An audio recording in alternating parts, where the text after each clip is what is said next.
What is up, everybody? Bobby Fi here, flying solo. I don't know if Sheets is coming or not. Haven't heard back from him yet, and I'm guessing he might pop in, but I'm not 100% sure. I'll go through what I'm doing. I'm very spread out as I am playing 150 today on the fifth and the $5, and in my big buy-in lineups, the guys who I'm siding with for pitching on DraftKings to start it off, and firing questions and thoughts every time. I'll probably be here for 20 minutes or so we will get through it. Starting off with I love Manoah. I still really like Kopech, even though I'm a little concerned about him with the pitch counts and everything like that. I don't even know exactly. They only let him throw 75 in the last one. But the truth is, everybody keeps saying he's coming back from an injury. He had the short outing before, just in the bullpen or whatever. But it's really, he pitched a full game on the 7th, and he pitched well against the Dodgers. I'm actually okay with using Kopech quite a bit. So I am high on him. I'm higher on Verlander. I'm way over the field on Verlander. I'm just below the field on Nola. I am above the field on Severino. I'm below the field on Springs, above the field on Gore. And like I said, above the field on Manoah, above the field on Cobb. Who else am I using in here that is worth mentioning? I'm dabbling with some other guys in the $5, but those probably aren't worth mentioning too much because it's the $5. It's not my high priorities. Stacks. I really like the Angels. I like the Dodgers. I like the White Sox. I think I like the White Sox a little bit better than the others, but it's close. And I like Texas, as well as a little bit of Boston and even a little bit of Cleveland. So that's where I'm at for my stacks. Value. You got Jonah Bride. You've got Gavin Sheets. You've got Kirilloff. You've got Green from Detroit. All of these guys are really good values. Diego Castillo against Springs, so you get a little leverage on top of it. He's 2,200, plays short and second. Rengifo in Angels stacks. Duffy in Angels stacks if he makes the lineup. That's the general outlook of what I'm going to do. And I think that's a pretty much my pool. I mean, I have a bunch of other things because I'm playing a million lineups, but those are my main priority buy-in lineups. That's what I'm doing. What are you guys doing? What are you thinking? I know some people are on to St. Louis. I'm a little bit always nervous to stack against Hendricks. He's had a lot of unlucky games that he's had to start this year. And he's generally been good historically against righties, but I don't mind a little bit of St. Louis. That's pretty much where I am. Marquez, I am using a tiny bit of Marquis. I don't think it's like the greatest play in the world, but I am going to throw him into a few. I'm also going to throw Dylan Bundy into a few. So that's where I'm at. That's a general thing. Kelly and Manoah, I am using a little, like 10% Kelly, which, if you guys know me, I hate Merrill Kelly. I think he's not a good pitcher, but he's pitched a little better, and it's Detroit. It's at home. The roof should be closed. I'm okay with it. I don't feel like especially excited about it. I would rather play Dylan Bundy than Merrill Kelly personally. What's up to K9? What's up to Kevin Wise? What's up to Big Ticket? What's up to Rich B in here? Let's see. Just look at the Twins lineup. Look at the Twins lineup the Twins lineup is that's a reason for Marquis, you could argue, but he's been against weaker lineups and honestly worse hitting conditions, believe it or not, than that one, and still failed. But I think Marquis is on the upside, so I don't mind the Marquis thing at all. I am using a little bit of him. I think I've got him at 6% right now. Nothing crazy, but I do want to get a little bit of exposure there. Not sure what Lance McCullers, yeah. But Lance McCullers actually is a good pitcher. Merrill Kelly is just not a good pitcher. He's gotten away with it. He's fooled them all. And if he fools them all one more time, 10% of my lineups will probably be happy. Actually, it looks more like 8% at the moment for Merrill Kelly, so I don't want to lie. Good enough to get through this Detroit lineup, especially on a travel day for Detroit, et cetera, et cetera. It's a good spot. If you look at his good outings, they've mostly been against teams you would expect him to have good outings against. And this is another one. So he's been good this year. I just don't like him as an actual pitcher. I think that he's due for some serious regression, and I will have some little bits of Detroit here and there. As Rosie said, let's get it, and make sure to smash the like button. We always appreciate that, guys. I appreciate it. So I'm jumping to Upton. I don't care about the revenge for hitters. It's not an existing thing. It doesn't mean a thing. But I'm into Justin Upton as a value play. He's another one of the cheap ones. You can use Justin Upton. I have no problem with it at his price. I can't believe that power just went nowhere. I know that. Happen to know somebody who dated, I'm not going to say which one of the Uptons, but dated one of them and was a good friend of mine. And those guys are obsessive about staying in shape. Somehow they both their careers fell apart. So I don't know how that works. Maybe they got too good a shape. Who knows? But I would imagine that Justin Upton still has the power. All right, keep firing them on in. I've got a bunch of lineups to edit through. The way I do my 150 builds is I will, in the $5, I'll basically split it up. I'll build up a script for basically half of those, like 70 of those, 65, 70. And then I'll hand go through them and make some little 1v1 switches. I'll leave a couple thousand on the table to start, and then I'll make some switches maybe to upgrade a little bit of the pitching every now and then, a hitting position and all that. Ask about anything you want. Ask about any thoughts. Anybody's got a golf sweat, we're always happy to hear about it. What happened to Rory today? I looked and Rory was running away, and all of a sudden now he's down by 6 shots. Crazy. Nick Hardy, my darling from last week, is coming in a little too late for me. A little bit disappointed on that one. KH Lee, another one who I liked quite a bit. I have a ton of Thigala, which is nice. I don't know how many 6 of 6s I'm going to make, though, because this is there's been I got hit. The Chileans hit me hard. They hit me hard today, guys. They hit me really, really hard. I was expecting to get them through, and they have not been cooperating. So that's frustrating for me a little bit in the golf side of things. But talk about the everything else, and we'll get into all of it. Just let me know when you're ready. I do like that Fleetwood made a little bit of a push today, by the way, in golf. That gets me back in there a little bit. He was sort of up and down yesterday, back to 5 under. I can take it. Feels like another top 20 finish for him. Adam Svensson with a nice day to rescue those lineups. That was nice for me. Pat and Kazai are doing well. All of my spend downs, I just keep having the wrong spend down in with the lineups that are good, and just frustrating. I even threw about 10% Matthew Wolfen. He's at 3 under.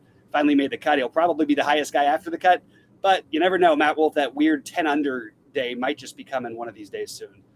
Look out for it. You heard it here, not first, but you've heard it here.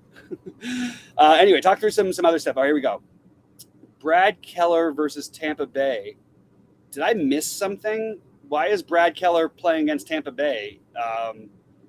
So if you have these questions, let me know what you're thinking, because I don't have anything. What am I missing here? Mitch Keller is who you're talking about, not Brad Keller.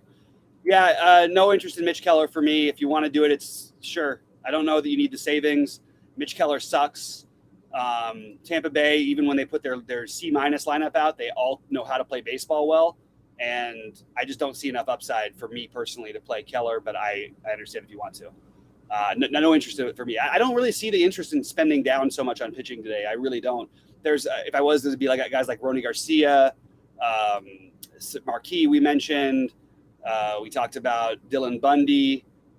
I don't really see a whole lot of reason. It's pretty easy to put the 2 highest price pitchers and then build a perfect lineup. So I don't really see a whole lot of reason in doing that. Stacks am I doing tonight? So that's a great question. I'm going to answer that, Kevin, because I actually had to do it in my program. I did 5 2s, so 5 2 1s. I did at, what did I have that at? I had that at 15%. 5 3s I had at 15%.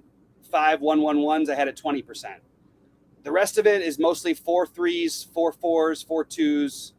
You get the idea. And then a little bit, just because on these big slates, every now and then it works, even though you want to do it more on small slates. I did throw in 10% of the 3 3s.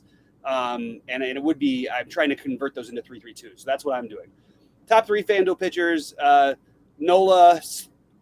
Everyone will say Springs, and I'm going to play some Springs, so I don't want to sound like I don't like him or whatever. I like the upside. The fact that the guy has he thrown 6 innings in a game yet this year? I don't even know if he's thrown 6 innings in a game.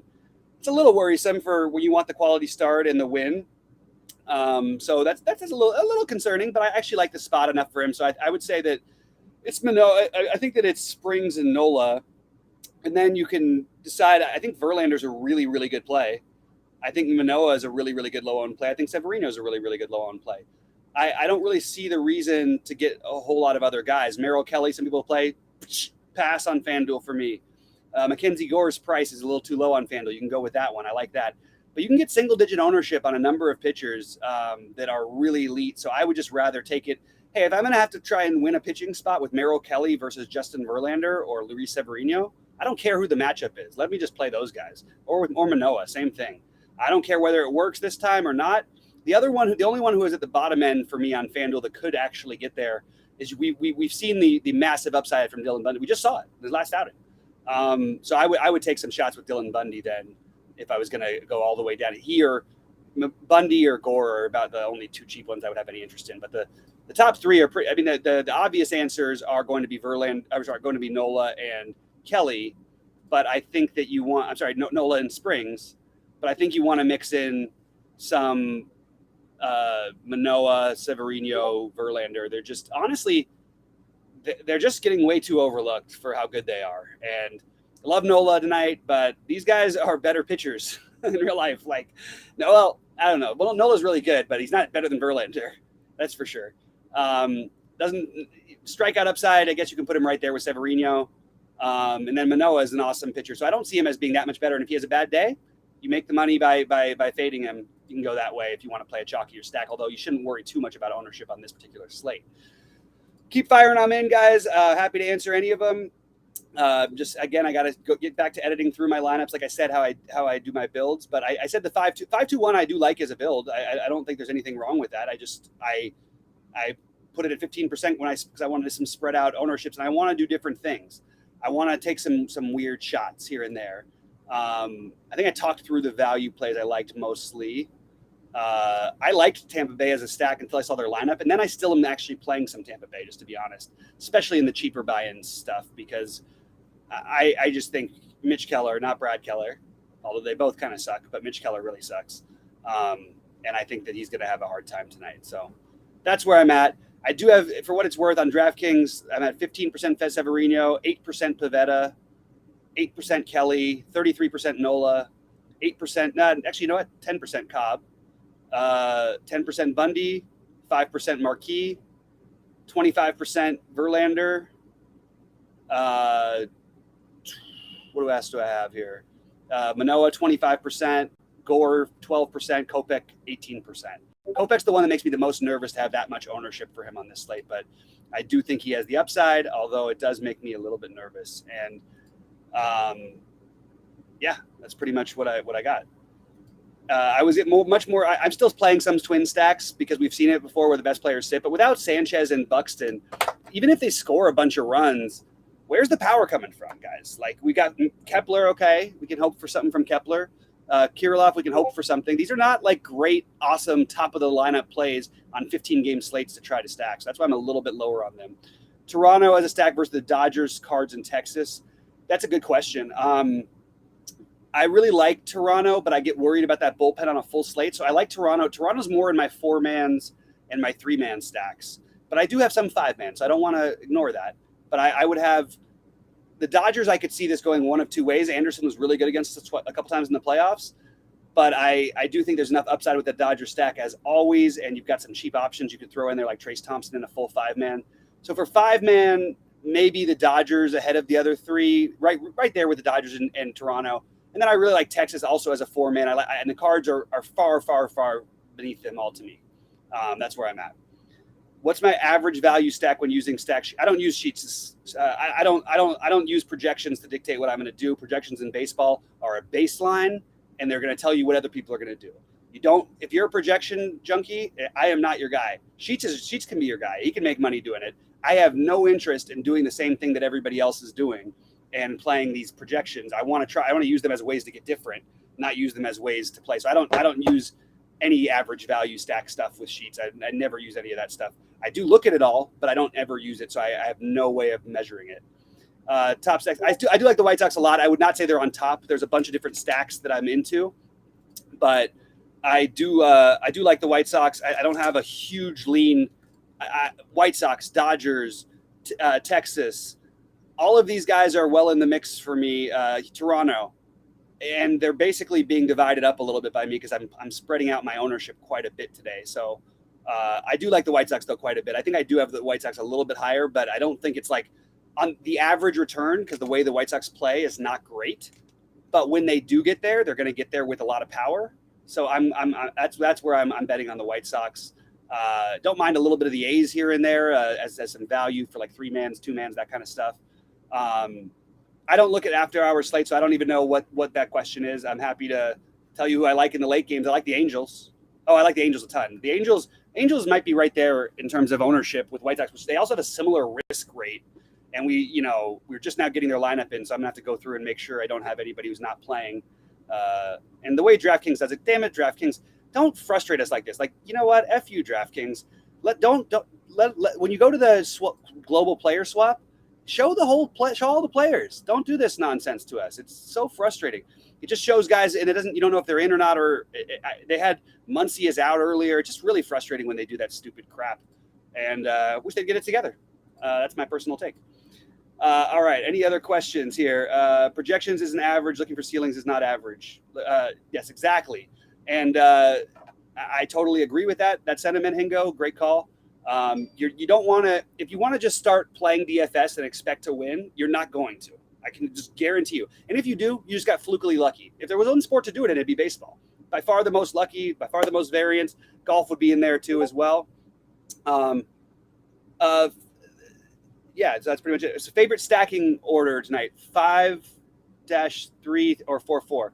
I have some of both, but I don't think you need to necessarily go 5-3. A lot of people underrate the 5-1-1-1s, and I think it allows you to get 3 awesome hitters with some cheap stacks occasionally. So all my 5s are pretty much even, except for I do like the 5. I like the 5-1-1-1 just as much as I like the 5-3. I think they're very close, but sure, the 5-3 is more logical. It makes more sense as a general baseline. Tonight's particular slate, there's a few bats that I like to get some power upside from that I might not do that. Like I'm not interested in Atlanta, but I do like Acuna, for example. I do like 4-4s as well. I have a little more of the 5-man stacks than I do of the 4-4s. That's where I'm at currently. So hopefully that answers that question. Thoughts on Jays Dodgers stacks? I'm in on them. As if you were here before, I'm totally in on both of them. I don't think that I'm not going all in on them. They're not. I don't love them, but I am going to play some of that, and I think it's very reasonable. So that is what I'm going to do. Yeah, that's pretty much it. I'm getting a bunch of guys who were announced out of the lineup who are in my lineup, so I'm going to have to go reshuffle because we didn't have the full lineups when I came on air, and of course that happens. But we've got another 3 minutes or so I'm happy to answer questions for those minutes. Let me know. Keep popping them in there, and I will get back to them in 1 second. I'm right now getting a lot more Diego Castillo than I thought because there's no Velasquez for the Angels, and he was one of my 5-man pieces as a cheap option in some of those full Angel stacks. All right, there we got Diego Castillo in there. Okay, that's going to help. Let's make sure to just do a global swap with Velasquez for Castillo, and then I'm going to have to go back and edit some of my bigger buy-ins. Velasquez, and they won't even let me do it because the 100 price difference, even though I have 100 to try. I hate them. All right, guys, last rapid fire. Any questions in here? I'm happy to answer any of them. I'm drop them out in there as fast as possible. Let's get to it, and then let's have a big weekend. Let's have some big True DFS sites. I did put out my early builds. I still haven't messed with my early builds. I'm going to do that once we get off the show. So that's where I'm at. And much more into the Dodgers-Atlanta game in general than I was earlier to start the day because of the weather looking like we have to go ahead. Other stacks that we didn't talk about, I think the Mariners are a really good sneaky stack. Ty France not in the lineup, not ideal, but they're sneaky. I can get behind that. I think getting a little bit of Atlanta and Boston is a good idea. I think Boston's going to be higher owned, even though it's not that high owned. I do like Boston. And I just want to say, like one of the bats that I was talking about, I really, really, really, really, really like playing Jose Ramirez as a one-off. I don't care. I don't need parts of the rest of the stack. I just always want to play Jose Ramirez. Keep in mind for one thing for the Dodgers as a little bit of a downgrade. Travel day, been in Cincinnati, really easy situation for them. A little bit more difficult in Atlanta. You do have the revenge factor for the team, which means they'll put their best foot forward, which is probably not great for DFS because it means you might see pinch hitters here and there, especially as it comes to guys like Trace Thompson, even though he's a righty to start, but they could always change if the game's tight later on.